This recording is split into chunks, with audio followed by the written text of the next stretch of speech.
anything that doesn't build up, edify, or encourage your life isn't God. While you were yet a sinner, He gave His Son because He knows the truth about you. He knows. I grew up thinking the gospel exposed my sin and made me realize I am nothing but a sinner. That's what I was taught my whole life in the church, and probably you. Now I realize the gospel reveals my value and shows me I'm worth the death of Jesus, and my life means something to God. So the gospel doesn't expose my sin, it removes my sin. It gets it off of me so I can get on with being a son. So I'm not waking up trying to be a Christian. I'm a son. I'm in. I'm not out. I'm accepted. I'm not rejected. Come on, let's get over all that. Let's stop living condemned. I'm not on eggshells. Righteousness has come. Grace is empowering me. But I'm staying in tune with that truth, so I'm not even judging myself in a way like we've done. I love God because He first loved me. Do you get it? So when I get up in the morning, I'm waking up a son. I'm not trying to live the Christian life. What is that anyway? What is that? That's like impersonal and apart from grace and relationship. I'm in love. I have relationship. God's my Father. I'm not trying to live the Christian life. I'm a son. I'm learning to be a son, and I'm accepting Him as Father. And He loves me, and He cheers me on, He pats me on the hiney and tells me, go ahead, you can do it. You can do it, boy. I anointed you for this. I go, yeah, but Lord, yes, you can. I trust you, God. I've chosen you for this. I've anointed you for this. I've made a way. I gave my son so you could be a son. Come on, that's the gospel. So does it expose my sin? It removes my sin. It takes the identity of sin off of me and clothes me with sonship. That's what we're not seeing in the church. The Bible says, reckon yourself dead to sin. We think it's humble to just keep carrying this confession of our ability to fail.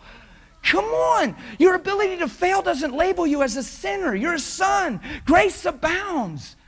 See, if anybody understands what I'm saying, your heart gets so purified, the last thing you want to do is fail. That's why you feel bad when you do. So you run to Papa, jump on His lap. God forbid you run somewhere and hide with fig leaves. Come on, those are over. Naked and ashamed is over. See, why are you talking about this? I thought it's a power and love conference. It is. We get established in the truth, we'll walk in love. If you're unstable and unsure about your own identity, how are you going to give anybody anything sure and stable?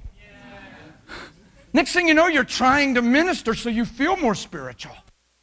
You're trying to get a breakthrough so you affirm yourself. You're already accepted. You're already received. You're already loved.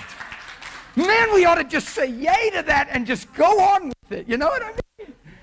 So it's never about failing. It's about being His. It's about being loved and forgiven. I jump on His lap. Father, that is so not who you are at me. That is so not me and you. And I thank you. Like if you just stumble along the way or you see yourself and you say, man, that was so of before. That was so flesh. Man, that was critical. All of a sudden you see it. Why do you see it? Because there's light in your life now. You used to be critical and think it was normal. Now you're critical and you see it. Why? Because God's doing a work in our lives. There's light. It exposes things that are dark. And all of a sudden we break fellowship with it by not letting it become our identity. You don't call a friend and cry and make an extra fuss about it. Oh, I'm such a this and I'm so this and yesterday I this and I should be no better by now. I should be free. I wonder if I'm even saved. Because people do that stuff, man. Are you kidding me? You go, and you fall in love more and more. You love God more and more because He's exposing things. He's sanctifying your life. He's causing your heart to see what you didn't see before. So you run. The place you want to be is on Daddy's lap. And He's faithful and just to forgive you. So what are you? Forgiven and cleansed of all. Nothing dirty about me. I look good to Him. He loves me. It's His good pleasure to give me the kingdom. It doesn't make me a perfect man in every way, but He's growing me to that place. He's perfected me through Christ.